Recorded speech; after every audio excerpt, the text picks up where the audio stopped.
Hello, everyone. My name is Brooklyn Myers, and I am an Elixir newbie.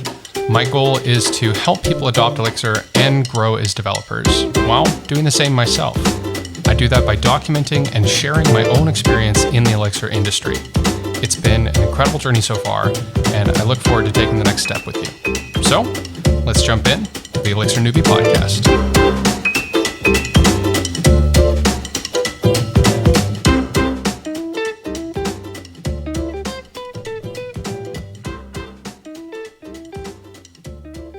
How do you develop a practice of continuous learning?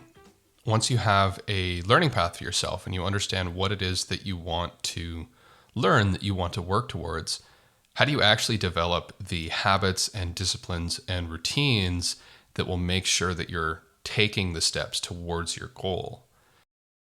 Anyone can sit down and decide that they want to do something, but actually taking action and doing is what is going to get you to where you want to go. And this is where a lot of people fail, is they'll set up some sort of path for themselves, but then they won't start taking the steps necessary to get to the end goal. I say end goal, but I don't actually believe that there is an end goal when it comes to learning. Learning is a continuous activity. I think you need to figure out a way to continuously integrate it into your life so that you remain balanced and so that you are constantly absorbing new information. In the programming industry in particular, our set of skills becomes out of date very quickly. The industry is constantly renewing itself, adopting new tooling, changing its philosophy, and changing best practices. It's not the type of career where you learn a core set of skills and then can leverage that set of skills in your job for the rest of your career. It more so than, I think, any industry really, from my experience, involves a continuous learning in order to keep your skills up to date.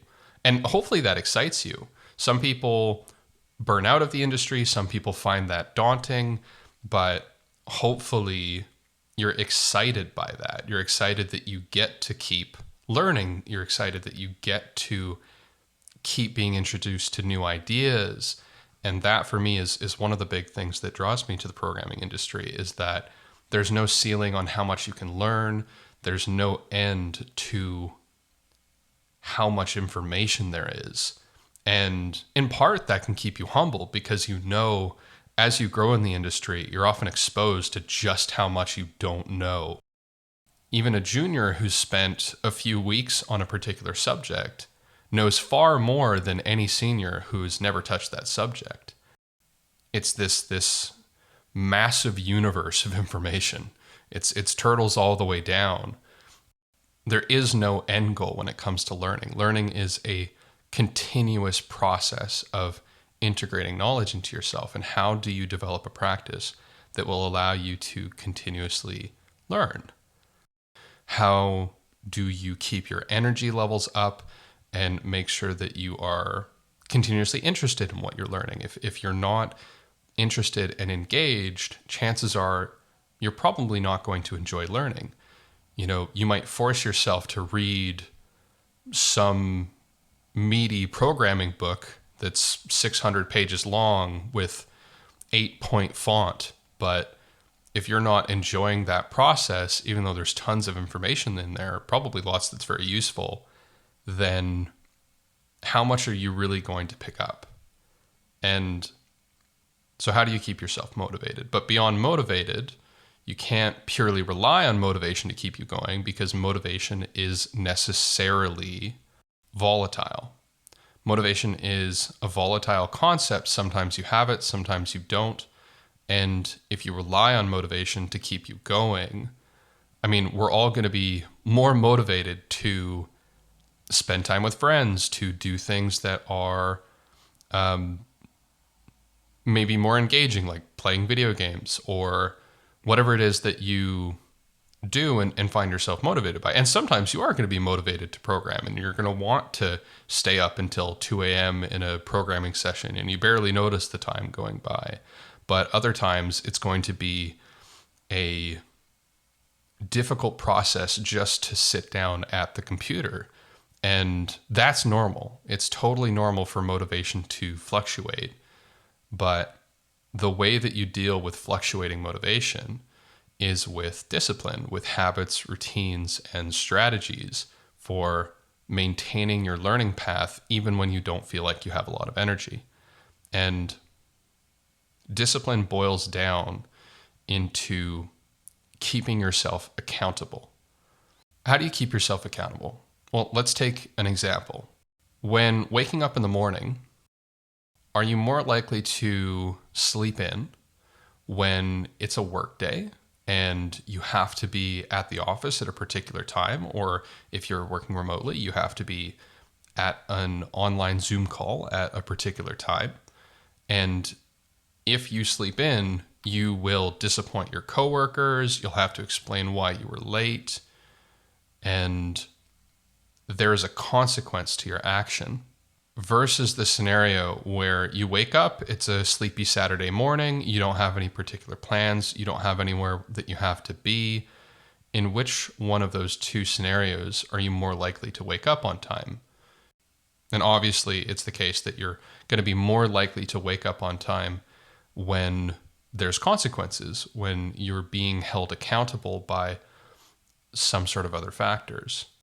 You can also hold yourself accountable. For example, if you develop a daily practice of doing something and you've been doing it for 100 days straight, then you will be less likely to want to drop that streak. This is actually a well-known psychological effect that we don't like dropping streaks. It's used in it's used somewhat nefariously, maybe, by different social media apps, for example. So if you've ever used Snapchat, I remember back when I was younger and in high school, Snapchat was a big thing. It probably is still a big thing, but I don't pay much attention to it these days. So maybe it's changed, but they either still do or used to have this concept of streaks. And so it was every time you sent a message to someone, that would trigger a streak for the day with that person. And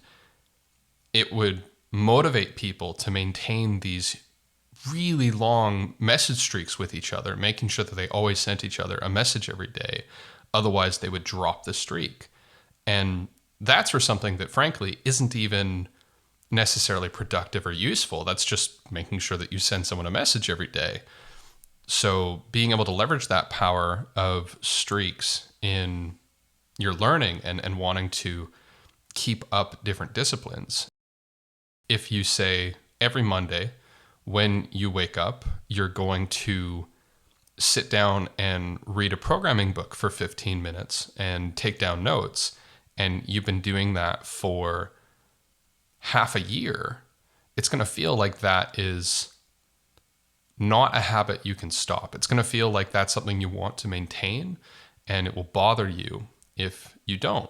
And so one way to keep yourself disciplined and to provide some sort of accountability is to set specific times when you repeat habits and try not to break the streak. The rule of thumb is don't skip it more than one day in a row. So if you had to skip it one day because life happens, make sure that you get back to it the next day.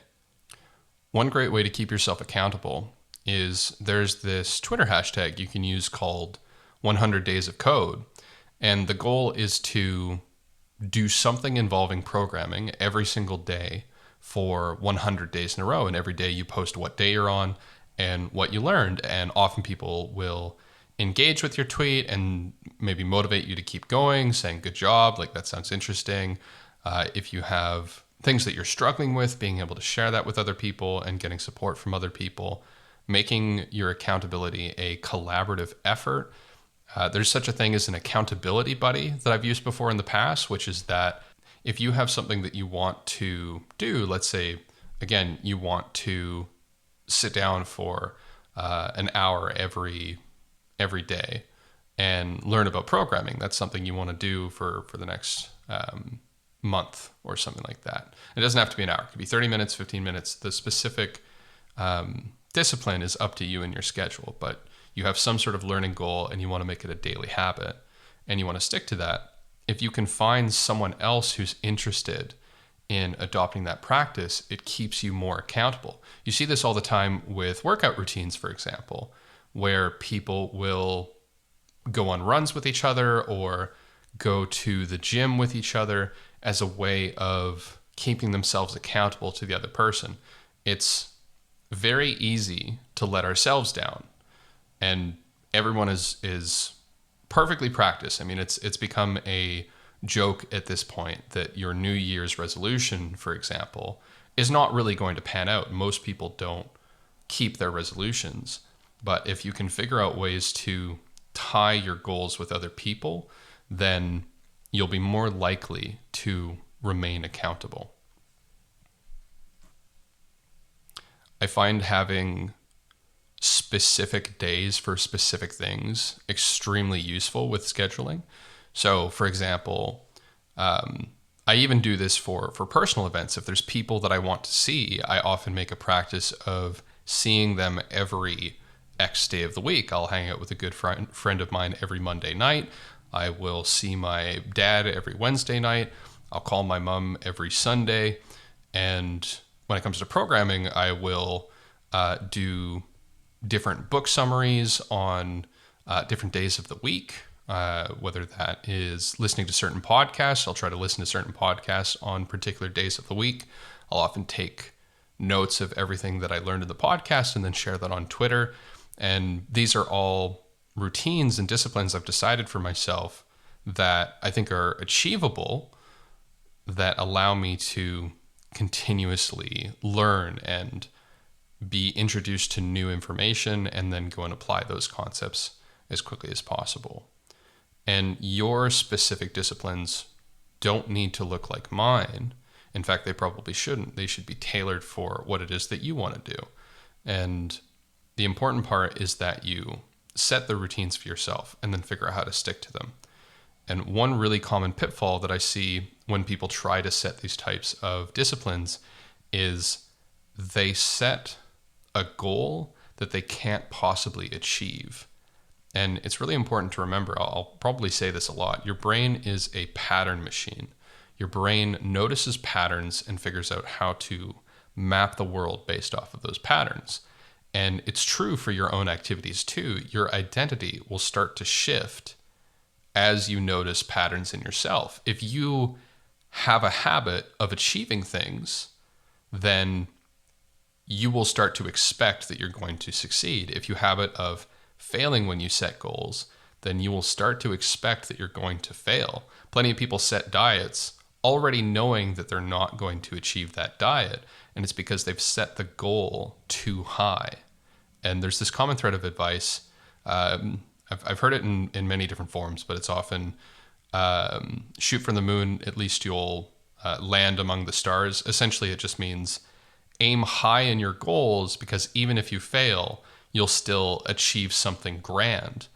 And for some people that might work, but my intuition is that if you set your goals so high that you're not going to achieve them, then you won't even get past step one, because from the first step, you'll know that you're not actually going to get there, and that's going to be demotivating.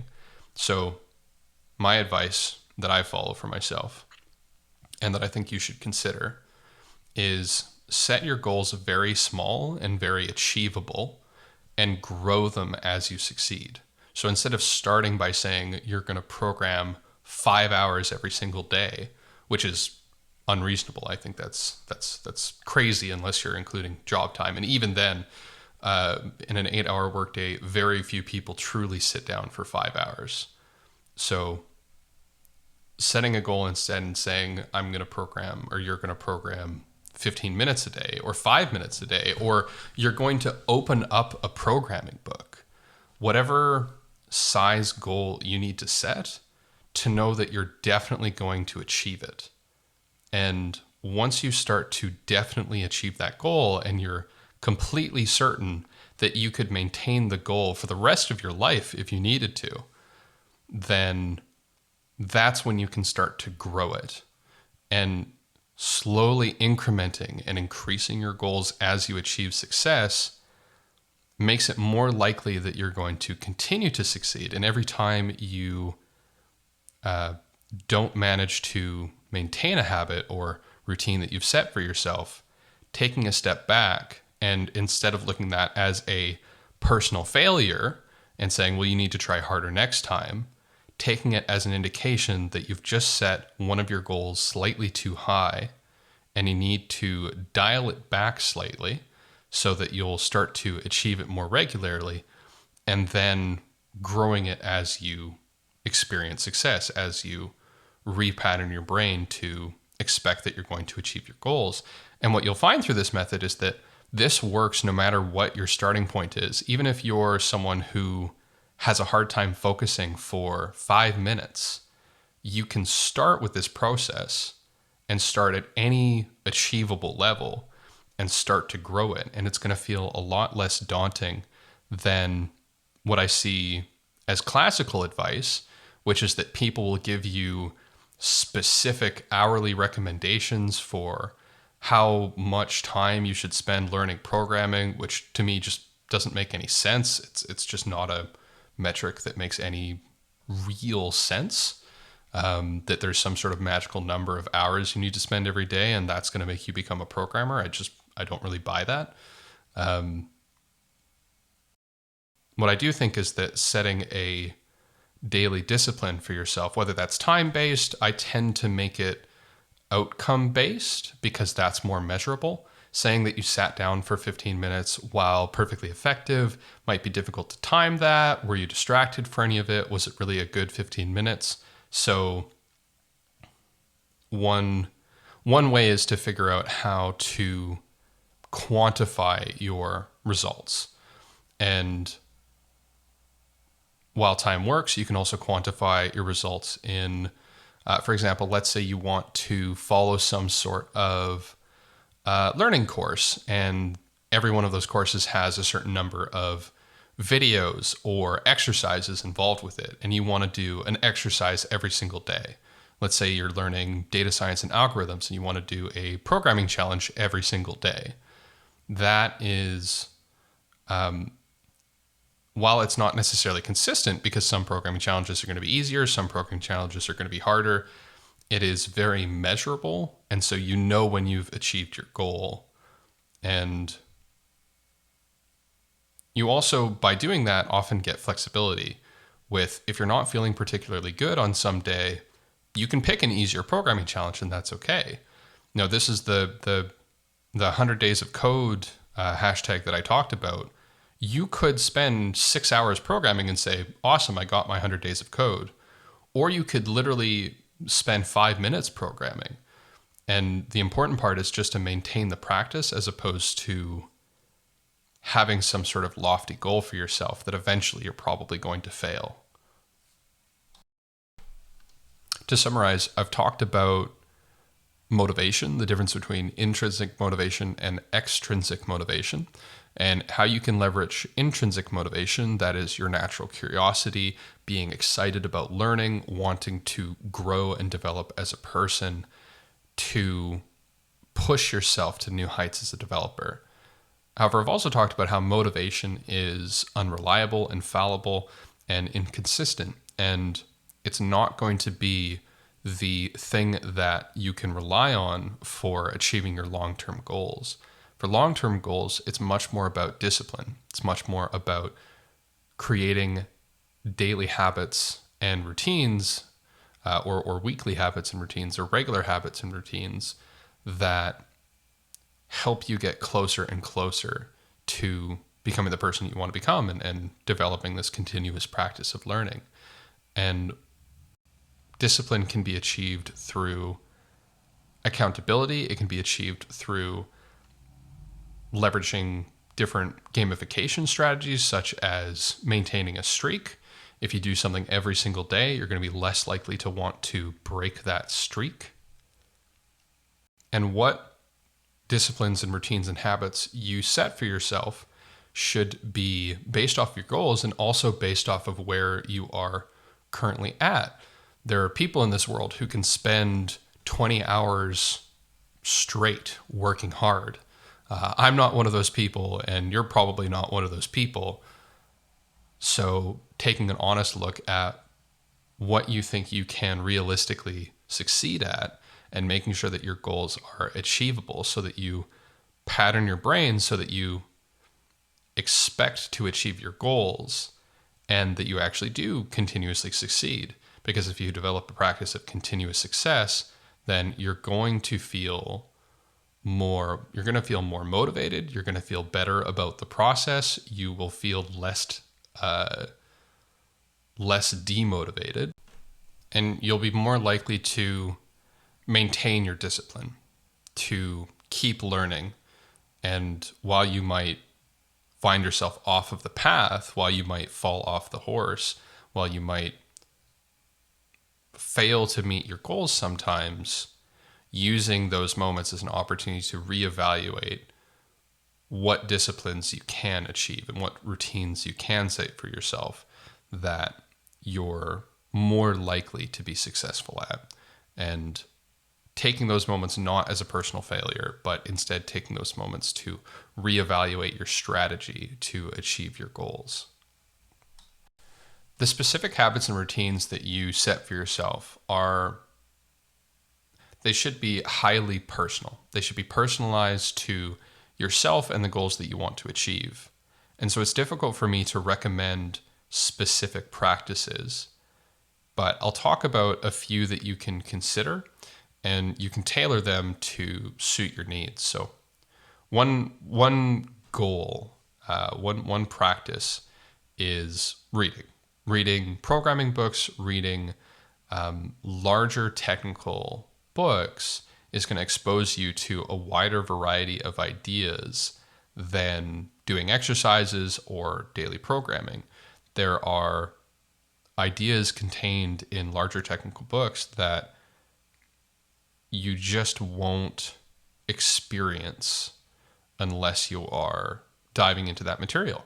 And so having a practice, for example, of trying to finish a book a month and whatever daily or weekly practice of reading you need to set for yourself that would allow you to achieve that. And of course, the specific numbers doesn't have to be one a month. It can be whatever amount of reading you think works for you. But it's important to set that practice of reading books and being exposed to new information. I find it's far more effective to take notes and try to summarize the book. That way you can always look back to your information, look back to your notes, and quickly recall and remember what it is that you learned. It also applies what you learned as opposed to passively absorbing the information. You can often read a book and then have no retention of any of the information that you read. And so some of the ways that I apply anything that I've read is by doing that summarizing. I'll also sometimes post Twitter threads. So if you're looking to grow yourself on Twitter, that is a great way to start sharing information. You can also talk about that book in something like a book club or with anyone who might be interested, taking those concepts and maybe you've learned about some interesting way of some interesting pattern. Maybe you're reading a design patterns book and figuring out how you can actually apply what you learned in that book to the code that you're working on. Figuring out how to take information and apply it is going to help it stick with you for far longer. So other than reading, you can also consider podcasts. And podcasts are, in my opinion, less good at walking you through technical details and crunchy technical information, and far better at exposing you to new ideas. Because podcasts tend to be more free-flowing, they tend to be more surface-level information, but cover a wide variety of topics. You'll be exposed to new ideas and things that people are talking about. You might not even understand exactly what is being talked about, but you'll now know that there's this concept out there in the world that you were previously unaware of, and now you've converted that unknown unknown into a known unknown. And for example, the other day I was listening to, I think it was either a Thinking Elixir or an Elixir Outlaws podcast. I think it was an Elixir Outlaws podcast, now that I remember. And they were talking about behaviors and protocols. And they were talking about the differences between them. And I had previously not worked with behaviors or protocols to any real degree. And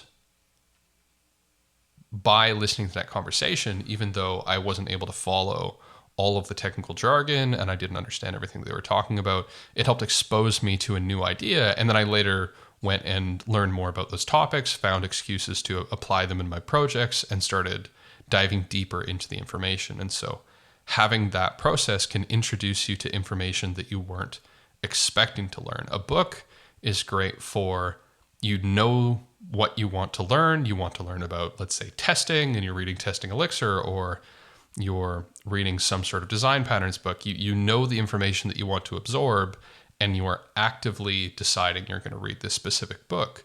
But podcasts are great because you're just listening to the latest podcast episode. You didn't decide a particular topic. You're being exposed to completely random information. So while it might not be as targeted to your specific learning goals, you're also going to be exposed to things that you never knew you could be exposed to. So podcasts are a fantastic way to pick up new information and be exposed to new ideas. Having opportunities to work on side projects collaboratively is a great practice that you can set for yourself as well. If you happen to be fortunate enough to know some other developers who are interested in working on side projects. For example, on Thursday nights, I often spend time with a game development group, some developer friends of mine who were all terrible game developers. I am not a game developer. All of the games that we've made have been terrible, but it is a great way to get to enjoy spending time with people that you like, and also get to learn new information, keep yourselves accountable, and collaboratively learn with each other. So if you can make some sort of hackathon group or learning group or book club or anything that allows you to interact with a group of other developers, there might be meetups in your area. There might be maybe different forums that you would want to engage with. Having opportunities to keep yourself collaboratively accountable with other people is going to let you learn from other people, and it's also going to keep you engaged and interested in what you're doing. As you're learning, retention is really important as well.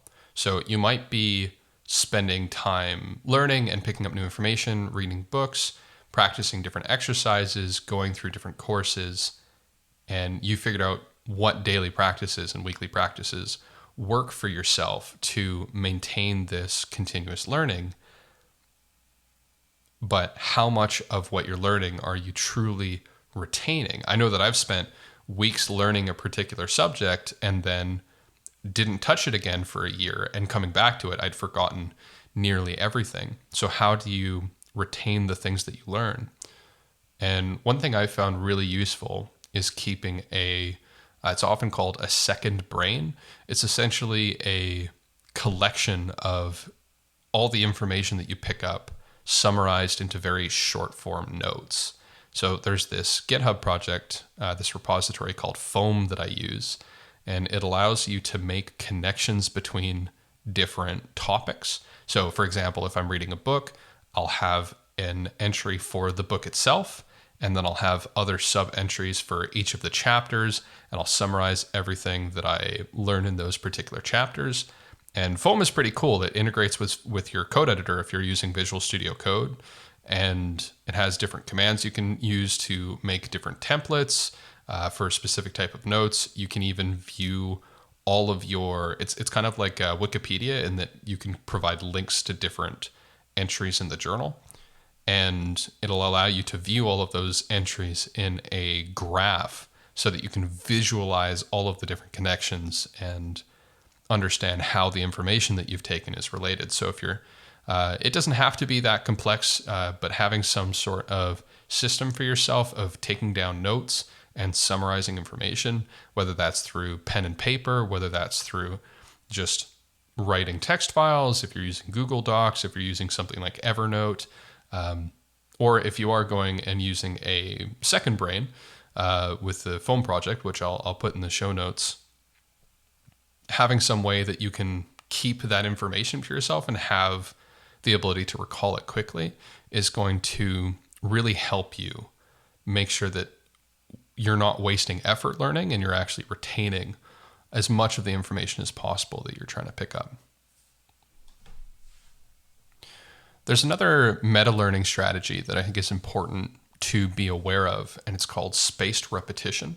So whenever you're learning something, if you can space out how you absorb that information, you're going to be more likely to learn it. So you may have had the experience of cramming for a test in your life, and you may notice that you cram all that information into your head for the sake of a single test. You get it out and you hopefully succeed and pass that test. But then afterwards, you remember hardly anything at all. And it's because you didn't space out your learning. You learned it all in a single sitting so that you could use it for this one opportunity, but then you didn't continue to use it. And you didn't, what you told your brain by learning it in a day and then forgetting about it is you told your brain that the information isn't important and it was short-term information that you needed to know, but not long-term information that you need to retain for the rest of your life. But if you space out your learning, your brain knows that the information is then continuously important, and you are constantly being re-exposed to it. And so because of that, you're going to remember the information for longer. That's going to be the end of this episode. I hope you learned something about how to develop your own practice of learning and how to maintain your motivation, how to stay disciplined, how to use accountability, and how to develop strategies and routines for yourself so that you can incorporate learning into your regular life. I'd love to hear how your learning is going. You can engage with me on Twitter at Brooklyn J. Myers. I'd be happy to hear how your learning is going and if you're encountering any struggles along the way. If so, what did this podcast fail to help you with? I'd love to hear more about that so I can know more about what to talk about in the future. And wishing you the best, wishing you an enjoyable learning path, and I will catch you on the next episode.